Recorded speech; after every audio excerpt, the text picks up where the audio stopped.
If you're grappling with an unimaginable loss, you might feel like God has gone silent. I know that silence.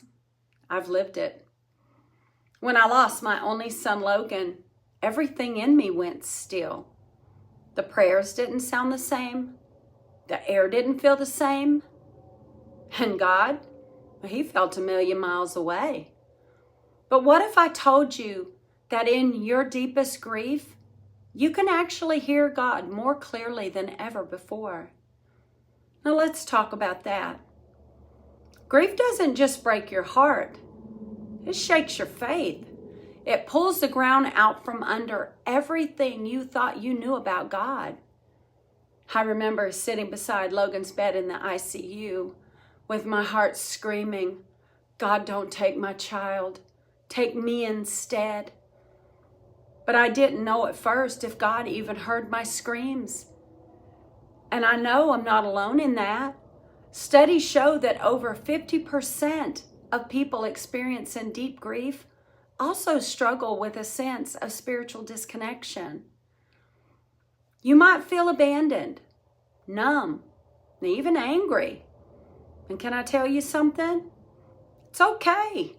It's okay to question.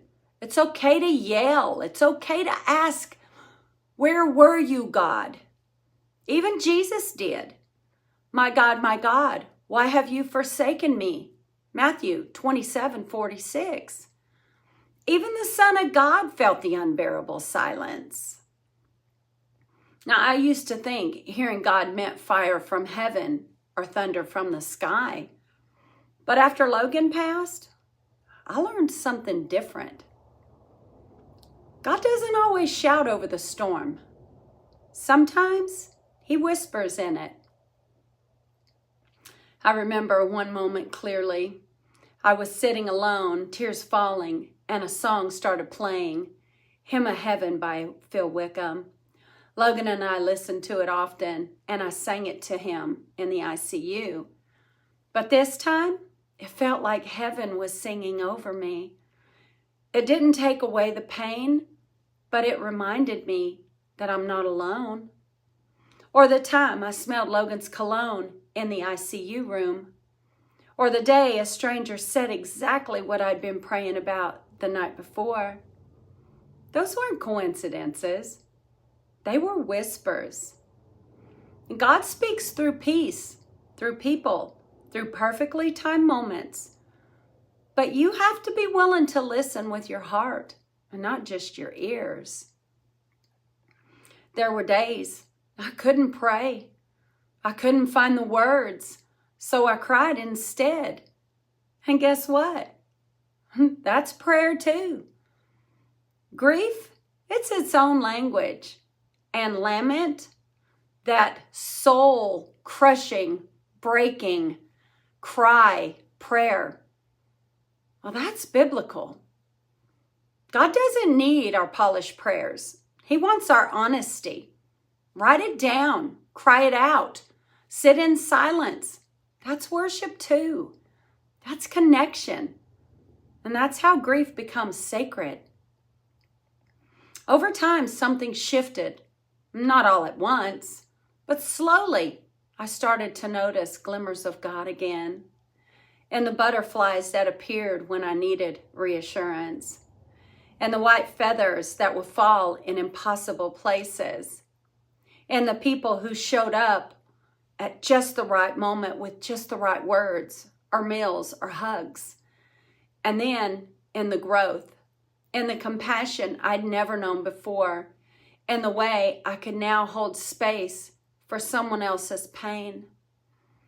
Grief had broken me open, but in that breaking, God planted something new. Want to know one way to begin seeing him again? Just start small. Practice mindfulness. Write down 3 things that you're grateful for, even if it's just the air in your lungs. Help someone else.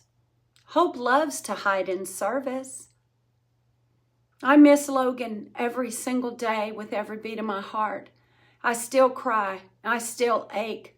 But I've learned Grief doesn't mean God is gone. In fact, grief has made me need God more. And in that need, I've heard him more clearly.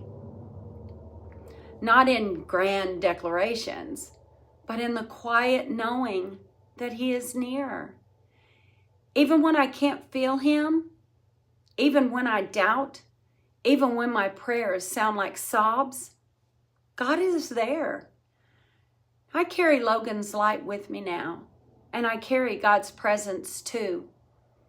Not because everything is okay, but because I know I'm not walking alone.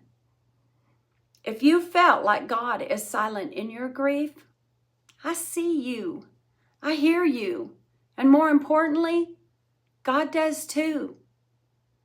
Leave a comment below and tell me your story. Say their name. Say your prayer. And if all you can write is me too, well, that's enough. I'm Angela Frazier, walking through the valley with faith, carrying Logan's legacy and holding tight to the God who never let me go.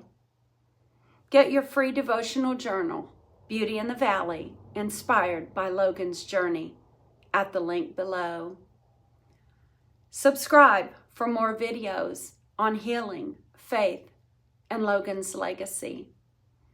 And follow us on Facebook and Instagram for daily encouragement. With love always, Angela and Logan.